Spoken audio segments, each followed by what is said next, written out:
Hi, I'm James from Chaosium.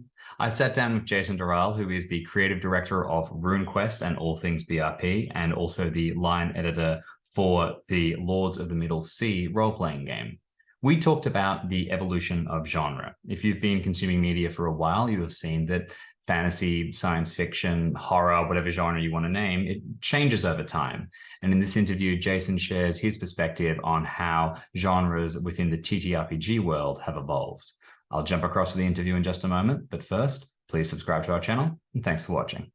Um, well, I think the biggest influence for why a genre evolves or what the process is that essentially it's, I mean, if I might get a little intellectual, it's a little bit of a recursive, reactive thing. You know, you have like a single work or a number of works emerge that are part of a zeitgeist for a short time, and maybe they're a response to some mode in politics or public perception or just the overall attitude of the world. And, you know, you get a few distinct voices rising or one, and then some others have that sort of synchronicity and they start releasing things. And then you have the next generation comes in. And by that, I don't mean like 30 years later, you know, the children of, but writers who are immediately responding to this kind of thing. Or these could be filmmakers, they could be comic book people, you know, there's artists, it's all, you know, musicians. Most genres have this sort of a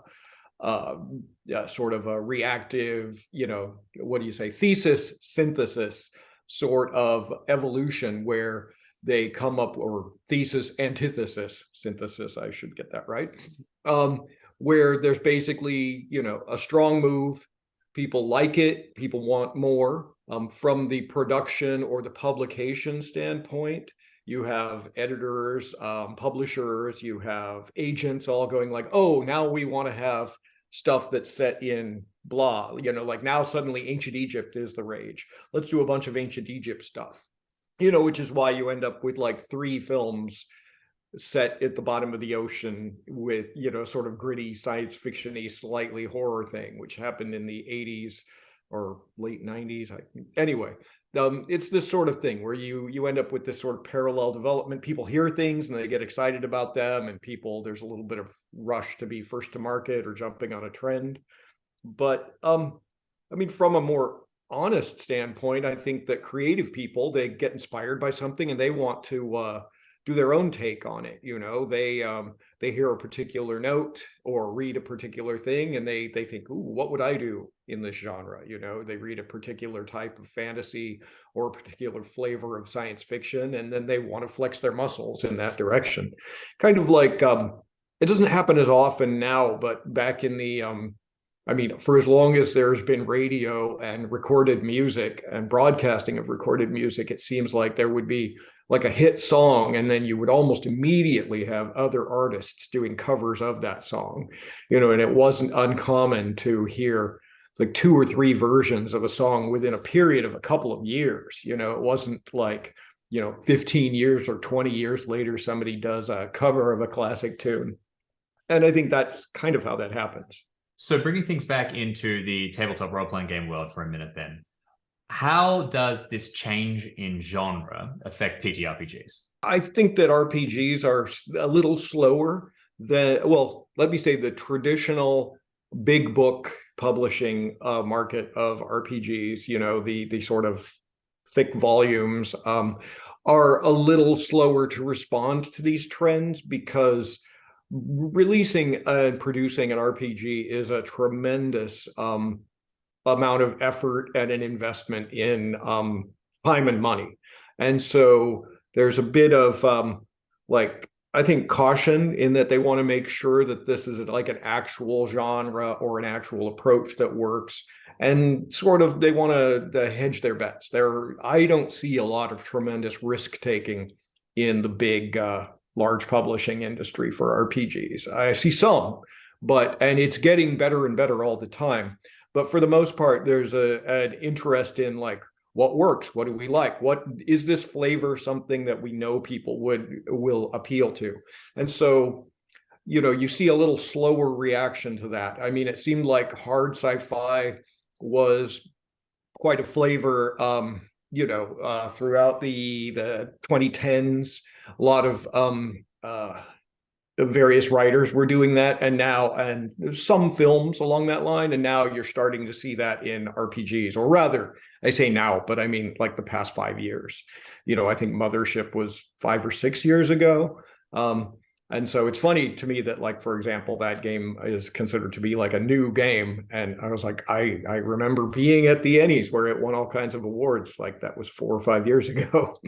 So yes, but I think that there's these sort of waves happening with that, and so that's why you end up with a certain flavor. And now with like indie RPG publishing, you get a lot more like quick. A lot more chances are being taken, a lot of very rapid development on games where, people can go from pretty much no idea to a published work in the space of like a year or so, or even less. So in your working life, you've been writing and editing and playing TTRPGs for a very, very long time. So you must have seen you must have seen these arcs take place.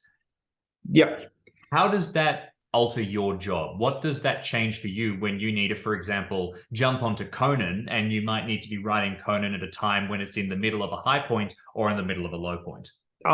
Yeah, that's an interesting question, because it is kind of, I think in some ways these sort of things are a little counter to the trends, which is, like I said, it's the RPG thing. Like Conan, for example, to use a very specific example, that is an IP that I had been invested emotionally in since I was like 12.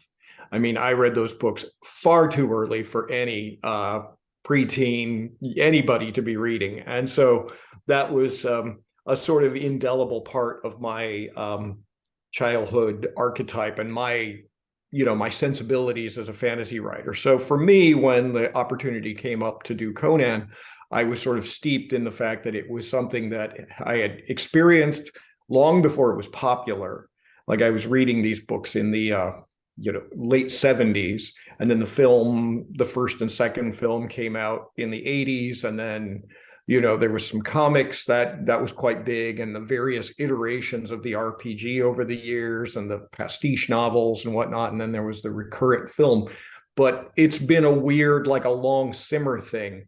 And right now, I mean, the odd thing is that when like, I don't think the genre of heroic fantasy, that sort of hard sword and sorcery, is at an ebb. I don't think it's at a strong point right now, which is kind of interesting that we were doing that at that time. I mean, the sales were certainly good, but I think in some ways it appealed primarily to the sort of long-term fan base. And I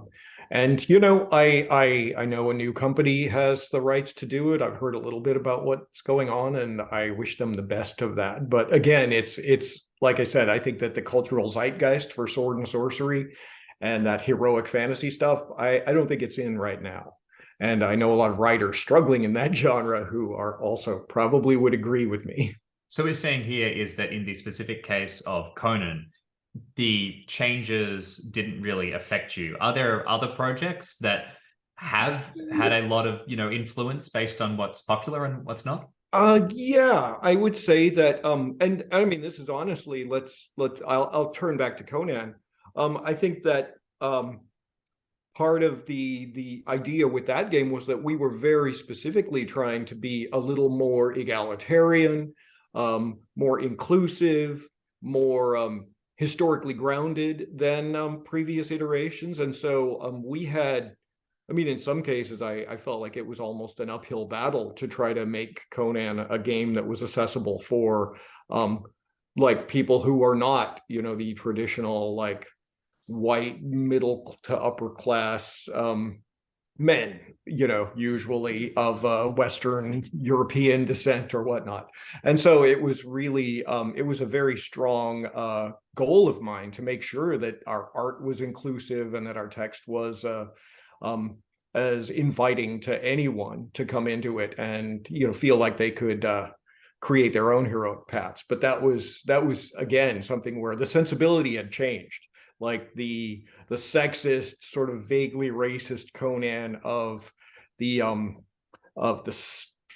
30s through 70s, you know, the kind of stuff that happened, it was not really a consideration. We had to definitely approach that IP very carefully. And, you know, there was a time where I was working on the Lord of the Rings RPG for Decipher before they collapsed.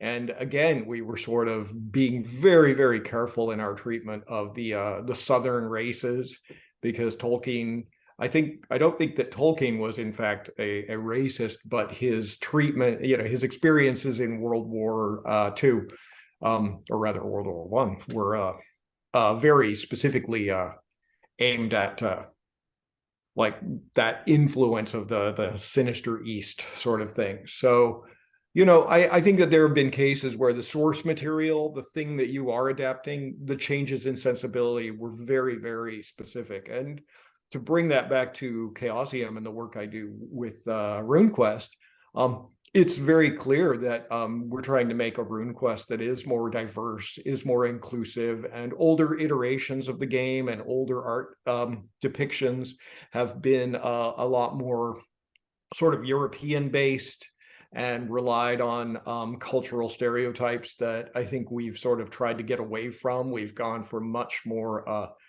fantastic historical look, you know, to the point where the cultures of Glorantha are their own thing, but they draw from cultures and a richer well of influences. And, you know, we're trying to make sure that people, you know, everyone is welcome in Glorantha.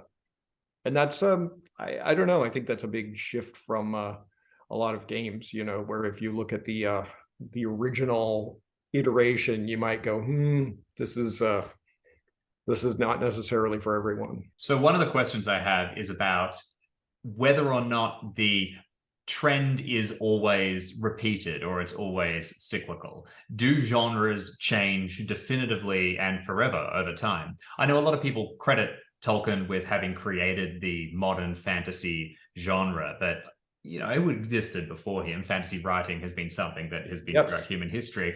You know, will Game of Thrones or, you know, Song of Ice and Fire, has that forever indelibly changed how people are going to see fantasy?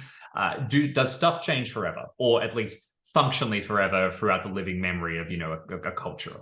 Yeah, well, I mean, I think that yes and no would be my answer to that. In the German, the answer would be ja ein, a combination of ja and nein. So yes, the biggest influence on fantasy that I see Game of Thrones as having is that it's just the number of eyes on it and the widespread appeal to it, to the fact that now it can, like, there's this particular flavor of fantasy that is iterative. I would probably say that the bigger influence would have been Peter Jackson's Lord of the Rings films, which were massive commercial successes that pretty much everybody saw. And visually, like the production quality, the color treatment for the scenes, the complete integration of costume and production design and whatnot, and even music, those really set the standard for what fantasy looked like now. And so when I saw Game of Thrones, I was thinking, oh yeah, clearly these people are drawing from the visual traditions, yet imbuing that with the the grittiness that Martin brought to the table.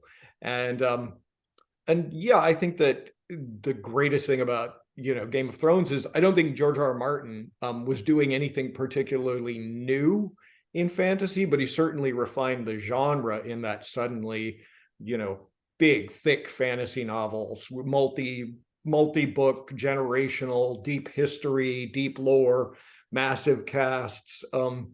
That became very much the trend, to the point where you could just going to a bookstore, you could see on the shelves the difference in that suddenly there were all these, prior there, the thick fantasy ongoing series had been sort of a minor thing and not a huge part of the industry. But, after Martin, it seems like it's kind of the standard now. Well, let me throw a difficult question your way just to brighten up your day a little bit. You've worked on RuneQuest, you've worked on Conan, you've also worked on Dune and the Laundry Files. How has the TTRPG genre of fantasy changed as opposed to the TTRPG genre of science fiction? Ah, that is a good question. Thank you for asking. I would say that fantasy, in my feeling, has gotten like it's followed two paths. It's gotten a lot more sort of traditional in some ways. Like I think that Dungeons and Dragons, for example, has created this whole fantasy dungeon aesthetic that echoes throughout the OSR industry. This idea that going on fantasy adventures is a primary part of cultures, in that the game design itself reflects, and the world design reflects, the notion that there is this eccentric group of people, these sort of diverse little super teams, going out into the world and kicking ass and killing monsters and coming back with treasure. And I think that that is like this huge influence, but you're also seeing, like with all these little indie tabletop RPGs and stuff like RuneQuest, much more like RuneQuest to me follows the Game of Thrones model, and that it's all about generations and histories and deep immersion in a fantasy world that has its own set of rules. And even though it is fantastic and mythical, there's like everything makes sense in a way if you look at it. Whereas I personally, it's just a personal taste, I find that the whole like dungeon adventure, adventurer centric world to be a little, I don't think it holds up very well to close examination, and but it's a taste thing. Whereas in science fiction, I would say the industry seems to be in a weird place with sci-fi, in that it's either based on IPs. You have Star Wars, Battlestar Galactica, uh, all of the different various licensed sci-fi games that have come and gone over the years. You've got stalwarts like Traveller that have been around forever and continue to have that unique thing. But then you've also got a lot of, I would say, smaller, more interesting boutique games like Coriolis, for example, or whatnot, where you've got a sci-fi setting, but it's its own thing. I think the tendency now is leaning towards grittier and more, what do you say? I think you used the term earlier, cassette punk idea, this sort of grimy, blue collar sci-fi that's in some ways almost a sci-fi horror aesthetic. But then again, I mean, I'm seeing plenty of games that are just about, and they might be little digest games. I have a weakness for indie games, and I have a vast, I mean, my shelves are groaning under the weight of all these indie games that I love to read, but I'll probably never get the chance to play. But yes, these sort of interesting games that sort of take I find a more realistic approach to fantasy or to sci-fi. Like the genre that I'm kind of amazed at is, other than Coriolis, I'm having a hard time thinking of any like space opera kind of games where it's like larger than life and weird magic and stuff. I guess there's Fading Suns, which has been around for quite a while. But that almost feels like its own sort of flavor. I guess Coriolis and Fading Suns are kind of a little bit of a type. Both of them quite nice in their own ways. I don't think I have a lot of experience playing tabletop role-playing games. In reality, though, I actually haven't been doing it for long enough that I've really started to notice big trends over the course of the entire industry. When I pick up books, I still open them up sometimes and I see something janky that really feels like it came from off in the 80s. And I go, that's weird. And I have trouble connecting with it or getting excited about it. I don't really want to put it into my campaigns. What advice would you have for somebody like me, or somebody who sees things that feel a little bit old and don't quite know how to approach them? Well, I mean, in a way, I would use, Greg Stafford's adage of your glorantha may vary. And I'll say, once you have purchased and taken command of that game book, of that world, it is yours. I mean, you can present the players with the rules to whatever degree you wish, and you can make mood boards of art that you like that creates your own sensibility for the image. You can just basically paint over anything that you don't like in the setting, ignore it. You could say, well, I have this, but there's this. I mean, there are games that I won't name any names because I try not to be negative, but there are some games that are, ongoing that I find the sensibilities of that are so rooted in the 80s. I would agree with you. I go, oh, okay, I'm surprised this is still a thing. But other than that, I mean, once you've got the game and you've procured it through legal means, obviously, I would say it's yours. Take what you want from it and leave the rest. As a final question, then, you've described where fantasy is, where sci-fi is. What do you think is next? You made some allusions about the direction that we're currently heading in, but that in itself is a trend that's already in place. If you had to put your best predictor for the next completely surprising step that some genres in TTRPGs will take, what would they be? I'm gonna sound a little weird right now, but I think hope. I mean, I think that maybe that's a little bit of an emotive response, but I think that I'm seeing a lot of creative people and a lot of game lines that are starting to try to step out of darkness. I think that the cultural zeitgeist is such that after years of pandemic and invasion and war and so many just horrible things that we turn on the news and we respond to these. And I think that many of us try to make things that feel aspirational again. And for example, the Lords of the Middle Sea game, it's a post-apocalyptic setting, but the focus that we've got on it is very much about the rebuilding society, people coming together and trying to achieve a new, better world. And so I think a lot of games are starting to step out of, I think, the era of nihilism that has dominated for so long. The one genre I kind of feel has been a little sleeping despite the efforts of, the fine people at Light Green Ronin is superhero stuff. I mean, there's really been a few indie games. Maybe when the Marvel game comes out, it will be a bigger emphasis on this whole thing. But I personally would like to see more games built on the concept of things can get better. That's just a personal feeling, and I'm hoping that I'm right with that. Perfect. Fantastic. Jason, thank you very, very much. That was great. I think that was a really well put together interview. I also think you're right. That's so funny. I just finished working on something that is a very noble right. So, that's quite astute, I think. Well, cool. Yeah, I hope I don't sound too Pollyanna-ish, but I think there's a little more and that's something we're trying to do with RuneQuest too, is brighter, less grim. I mean, like I was talking with Jeff and he just mentioned, I hate working on the chaos stuff. Like I hate writing the chaos cults because it's just so unrelentingly grim and horrible. And I'm like, yeah, it's even greater contrast. And so, yeah, I hope that the next handful of projects I get to work on will be brighter